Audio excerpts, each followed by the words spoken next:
Hey everybody, this is part 2 of my, turning into a video series on the El Paso shooting, mass shootings, and how media and smartphones and major tech companies and news corporations influence our realities based on the stories that they push and the search results that they push.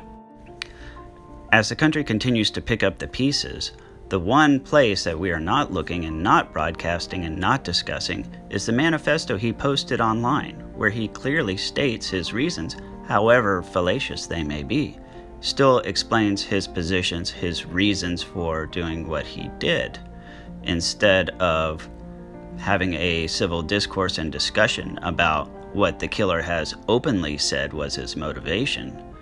We're looking in places and we can't seem to find any answers, despite the fact the answers were published. And I want to show what the killer himself wrote minutes before he carried out the attack. In short, America is rotting from the inside out, and peaceful means to stop this seem to be nearly impossible. The inconvenient truth is that our leaders, both Democrat and Republican, have been failing us for decades. They are either complacent or involved in one of the biggest betrayals of the American public in our history, the takeover of the United States government by unchecked corporations. I could write a 10-page essay on all the damages these corporations have caused, but here's what is important. Due to the death of the baby boomers, the increasingly anti-immigrant rhetoric of the right, and the ever-increasing Hispanic population, America will soon become a one-party state. The Democrat Party will own America, and they know it. They have already begun the transition by pandering heavily to the Hispanic voting bloc in the first Democratic debate. They intend to use open borders, free health care for illegals, citizenship, and more to enact a political coup by importing and then legalizing millions of new voters. With policies like these, the Hispanic support for the Democrats will likely become nearly unanimous in the future. The heavy Hispanic population in Texas will make us a Democrat stronghold. Losing Texas and a few other states with heavy Hispanic populations to the Democrats is all it would take for them to win nearly every presidential election. Although the Republican Party is also terrible. Many factions within the Republican Party are pro-corporation. Pro-corporation equals pro-immigration. But some factions within the Republican Party don't prioritize corporations over our future. So the Democrats are nearly unanimous with their support of immigration, while the Republicans are divided over it. At least with Republicans, the process of mass immigration and citizenship can be greatly reduced. Now, there is something to be said of journalistic responsibility and resisting the urge to inadvertently propagate hateful propaganda and hateful rhetoric. But what happens here?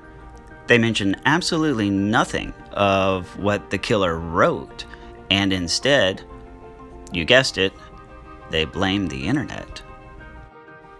Here's the thing, a few days ago when I did my first video, I don't remember any of these headlines about the internet being at fault. I don't remember anything about 8chan. I don't remember anything about America being attacked from within. Back then, it was all white supremacy, white nationalism, and Trump. So what happened? Because when you look at these dates are the same dates from the first video. I didn't really see any of these headlines in there. Of course, I wasn't looking for them then. But it also has to do with search results and search relevancy now. So maybe they were there and just not in the results that I was looking at, but they're there now. Were they actually written that day, or were they written just today or a few days ago and the dates changed? I don't know. I don't have any way to know. I'm just pointing this out. Despite the shooter blaming Democrats, blaming Republicans, blaming Congress and their lack of action, what does CNN tell us is to blame? The internet. What do? We apply political pressure to Cloudflare to drop 8chan.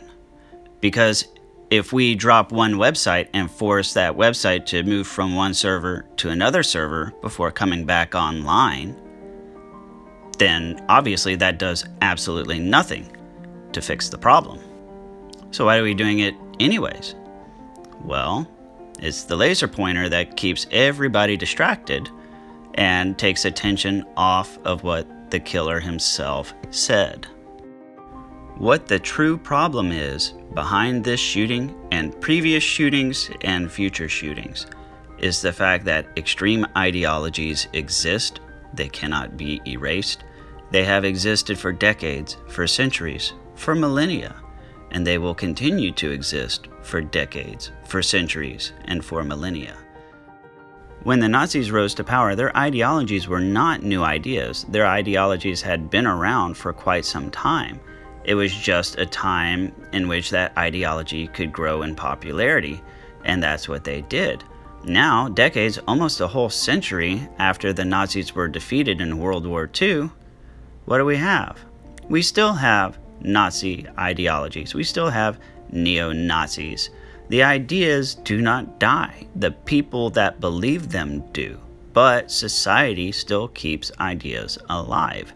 And no matter what we do, we cannot erase those ideologies. All we can do is steer society in a direction that does not encourage these ideas to become popular. If we want to defeat these ideas, society has to move in a direction away from these ideologies, away from a reality that would make this ideology popular. And so the manipulation of reality determines what ideologies become popular and what ideologies do not. Let me give you an example, and I hope this rattles the cage for you.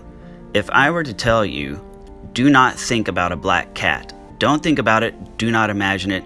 Do not imagine a black cat sitting on the front porch of a little cottage that is painted white with a white picket fence. Whatever you do, do not imagine a black cat sitting on the porch of a little tiny white cottage with a white picket fence. What did you do? You imagined a black cat sitting on the front porch of a white cottage with a white picket fence, despite me telling you not to. And that is the nature of reality. That is how we are so open to suggestion.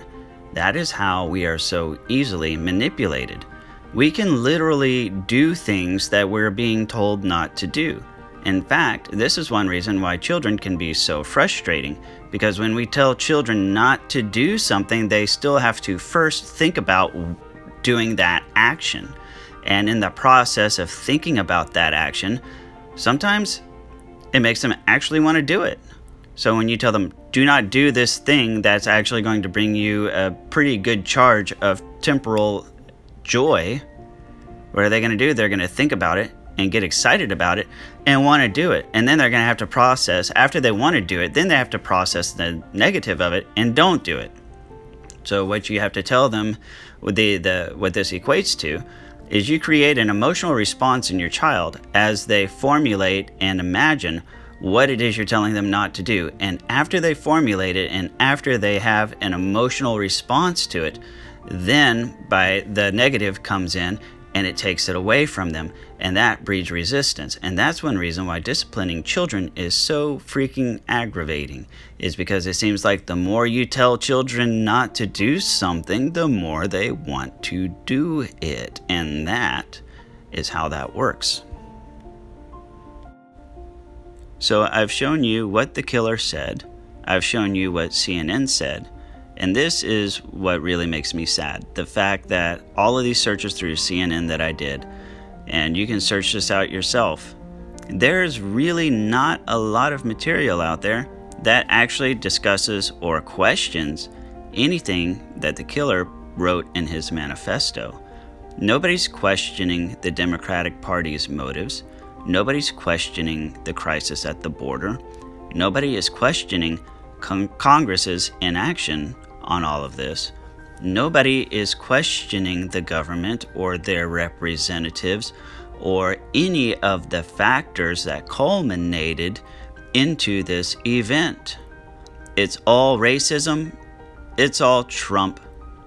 Not Congress, not Democrats, not Republicans, not the border crisis. Trump and racism. You know, it's almost as if they know what people will focus their anger on. And when people get angry, all they have to do is provide the headline for someone to focus their anger on, and they'll click it. It's almost as if they know that when people are angry, they want to seek out something to focus it on. It's almost as if it's a lightning rod. You know, when lightning strikes a building, the lightning rod channels the lightning away from everything of importance. And it's almost as if they want to channel the anger of people away from the things that are truly important. Now, do I think Trump is a racist? Absolutely. I mean, he's an old white guy, well into his 70s. Of course he's racist. He may not be racist by 1950s and 60s standards, but by 2019 standards he certainly is. But do I think that his personal views and personal racism somehow emboldened this guy to have a political opinion and to hate the Democratic Party and some of the things that the Democrats are overtly doing in an attempt to pander and get votes? No. Do I think his racist rhetoric encouraged this guy to actually go purchase a rifle and drive 10 hours from Allen, Texas to El Paso, Texas, get lost in El Paso, go to Walmart for something to eat, and decide, this is good enough? No. No, I don't. Because the guy had the presence of mind to sit down and type what was on his mind before he did it. So we know what was on the killer's mind when he did it. It's almost as if we wish we knew what was on his mind, even though he knew what was on his mind and wrote it. We're still saying, gee, I wish we knew what was on this guy's mind. The truth is, gun violence is incredibly common in the United States. We know this. Any idiot knows that. But the difference is, what will people read? What gets people's attention? That's what matters to the media. That's what matters to the outlets. And who can blame them? They have mortgages they have to pay. It doesn't matter what the actual truth and the data and the statistics are. We know that gun violence is a problem. But which form of gun violence will get people to read? It doesn't have to be the most common form of gun violence. It just has to be the most emotional and the easiest one to draw in readers and listeners. Thank you very much for watching. Please like, comment, or share, and I will see you on the next video.